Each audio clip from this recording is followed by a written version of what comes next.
Hello everyone. Welcome to La Excellence IAS Kalam program, a GS Mains Answer Writing Initiative, Season 2, Episode 46. I have a small announcement to make. La Excellence IAS is coming up with a rapid revision program for this year's prelims, that is 2020 prelims.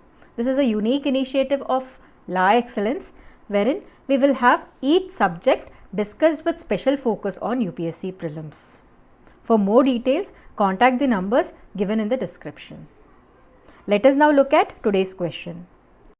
Today's question is, critically comment why and how female genital mutilation practices such as khatna or cuffs that are practiced in India and elsewhere must be prevented. Also comment on implications of practices such as FGM on human rights and gender equality. This question is for 10 marks and we have to write the answer in 150 words. This is from General Studies paper 2 from the topic of issues related to women and from the subtopic of female genital mutilation. If we look at the context in which why this question was asked, recently Sudan, which is an African country, has enacted a law banning this practice of female genital mutilation. There is a United Nations report which says that 87% of women in Sudan underwent female genital mutilation. There are many other countries also which had passed a law to ban the practice. What do you understand by this practice of female genital mutilation? It refers to removal of external genitalia of women or girls to make the woman more socially acceptable. It gives them a higher social stand in certain communities, making her ready for adolescence and adulthood and for marriage. This is also known to retain her sanctity or purity. It is just a perception of the society. It is not true in the real sense.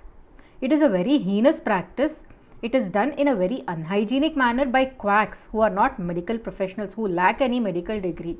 So it is done for non-medical reasons. Without any reason it is being done, and also it has got high risk of complications. There may be immediate complications like infection to the reproductive tract or urinary tract, or there could be severe bleeding which has led to death of few people also. Some women will have long-term complications in the form of persistent pain, which is a lifetime of suffering for women. This practice violates women's rights over her body.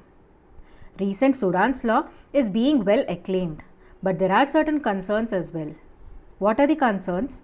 The law enforcement in these countries, wherever a law has been passed, is a major challenge, because despite the law, the practice is continuing to exist in most countries with law in place. Let us now look at some of the value addition points that could be written in this answer. First and foremost, a prerequisite would be to know about what it is. Okay, without knowing, we cannot write the answer. Coming to the value addition points, the context, that is Sudan's passage of law, can be written as a value addition point, or some facts like which I told you about United Nations report wherein 87% of women in Sudan underwent this practice could be written as a value addition. Also, the conviction rate being very poor can be written as a value addition. The second part of the question is asking us about gender equality and human rights, wherein you can write about Universal Declaration of Human Rights.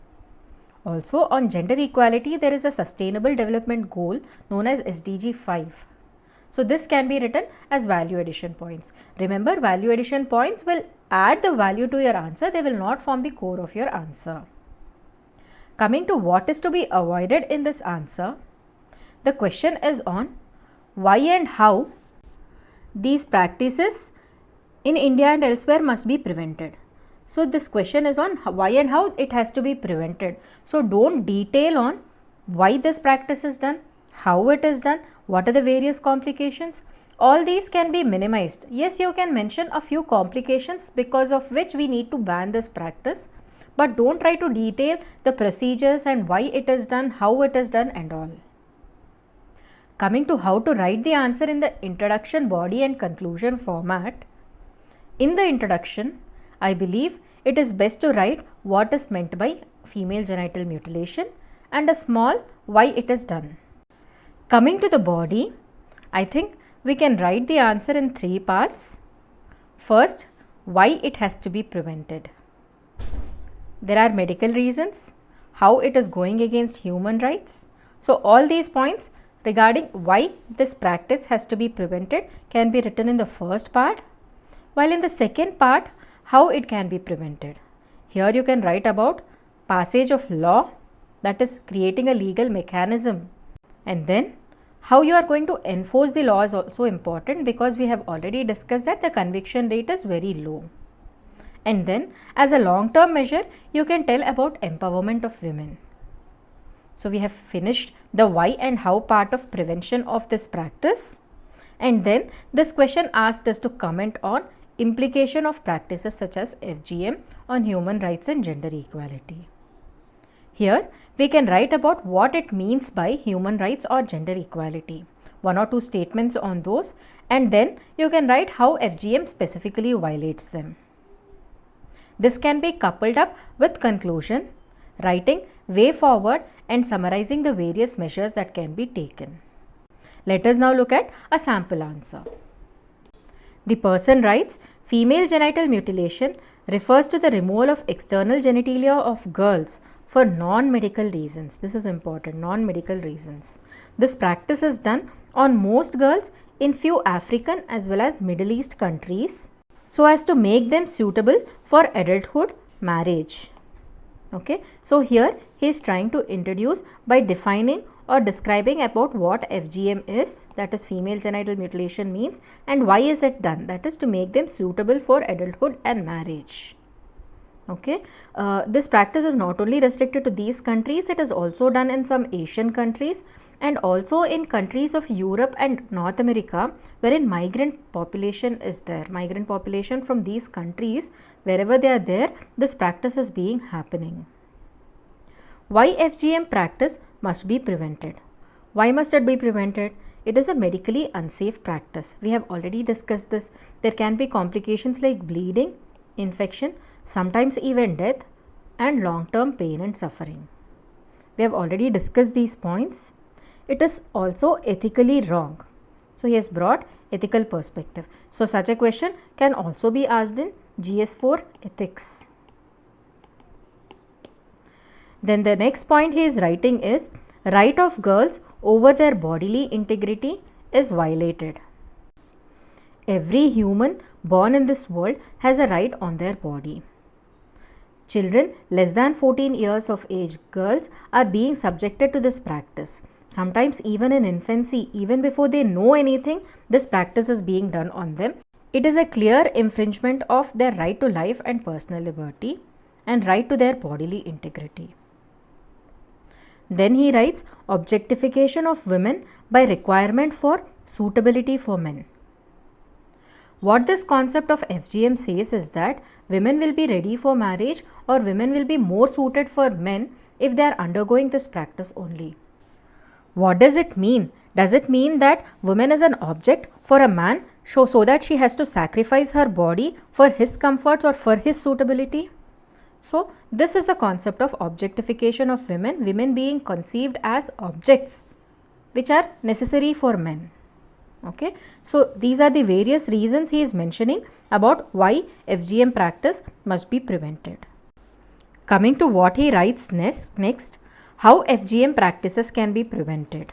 Okay, he is writing here, criminalizing the practice.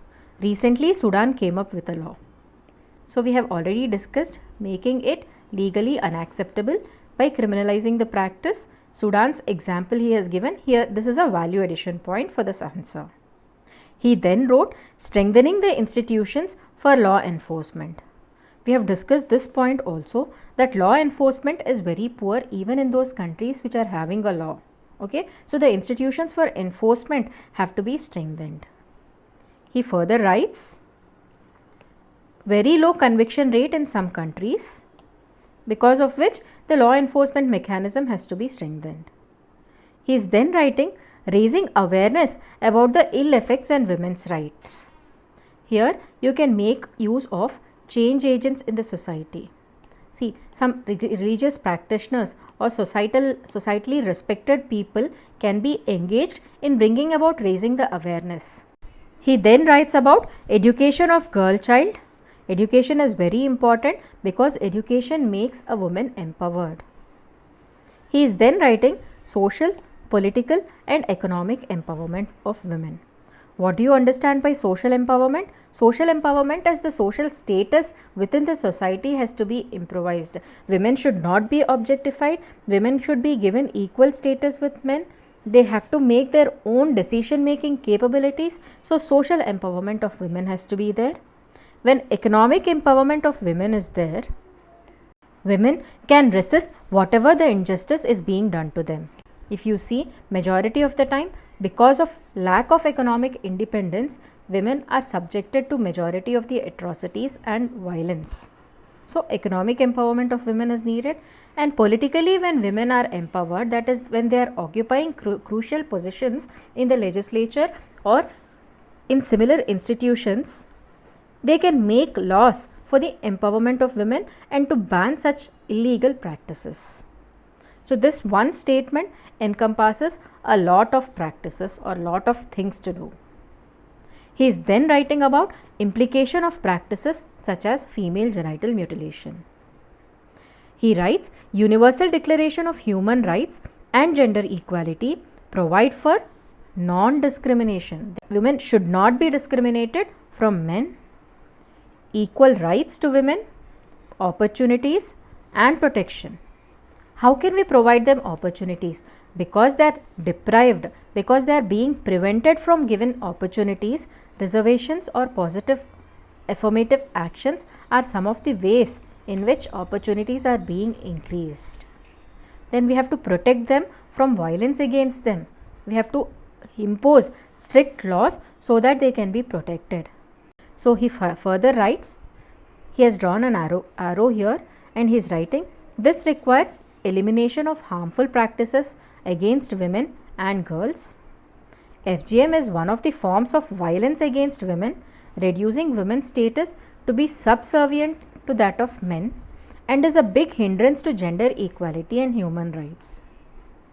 So he is trying to say what human rights and gender equality provide for and what they demand. They demand that harmful practices against women and girls have to be eliminated. And then he is writing that FGM is a practice which is a hindrance to these principles of gender equality and human rights. He then writes, hence international organizations like UNICEF, United Nations Women must step in and assess the various countries' efforts to stop the practice and protect the women's rights. So this is the conclusion he is giving. I think it is a decent enough conclusion wherein he has spoken about gender equality and human rights, and he has also brought in international organizations like UNICEF and United Nations Women, and he has written a simple conclusion. If we analyze the entire answer as a whole, he has given a decent introduction, knowing what is female genital mutilation.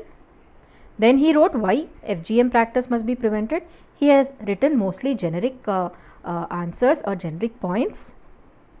And then he wrote how FGM practices can be prevented by legal mechanisms, strengthening the institutions as well as raising awareness. And he has given long-term measures like education of girl child and social, political and economic empowerment.